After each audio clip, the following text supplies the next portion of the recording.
Ito ang GMA Regional TV News. Balita sa Visayas at Mindanao mula sa GMA Regional TV. Tinupok ng apoy ang isang bahay sa Cebu City. Sara, may nasaktan ba? Rafi, nasawi sa sunog na yan ang isang lalaking senior citizen matapos niyang matrap sa loob ng bahay. Yan at iba pang mainit na balita hatid ni Alan Domingo ng GMA Regional TV. Nilamon ng apoy ang bahay na yan sa Cebu City. Kwento ng isa sa mga nakatira sa bahay, nagising na lang silang nasusunog na ito. Nahirapan silang makalabas dahil sa kapal ng usok.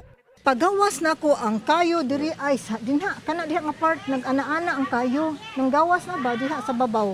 Patay sa insidente ang kanyang tiyuhin na 78 taong gulang na hindi nakalabas ng bahay. Tingin ng fire investigator, posibleng na-suffocate ang senior citizen kaya siya na-trap sa loob. Nadamay rin sa sunog ang dalawa pang bahay sa lugar. Sa taya ng Cebu City Fire Station, 160,000 pesos ang halaga ng pinsala. Nagsimula raw ang apoy sa unang palapag ng bahay pero hindi pa alam ang pinagmula nito. Sa kulungan ng bagsak ng 41 anyos na lalaking yan sa Cebu City, hinampas kasi niya umano ng bakal ang isang e-bike driver. Paliwanag ng suspect, nagalit ang biktima nang singilin niya ito ng utang na 600 pesos. Pinalo raw siya ng bakal kaya siya gumanti, sugatan ang e-bike driver. Humihingi na raw ng paumanhin ang suspect at umaasang makalabas na sa kulungan. Inihahanda naman ng pulisya ang reklamong physical injury laban sa suspect.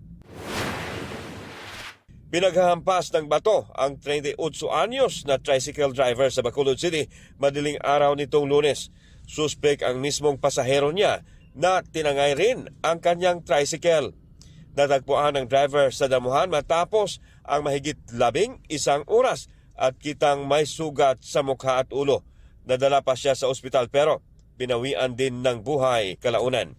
Nahuli naman ang suspect sa Baguio City dahil sa sumbong ng kanyang mga kaanak matapos niyang aminin sa kanila ang krimen. Ayon sa suspect, plano niya talagang patayin ang biktima para makuha ang tricycle na kanya namang ibibenta. Kailangan niya raw ang pera para pampagamot ng kanyang pinsan. Mahaharap siya sa reklamong robbery with homicide. Alan Domingo ng GMA Regional TV nagbabalita para sa GMA Integrated News.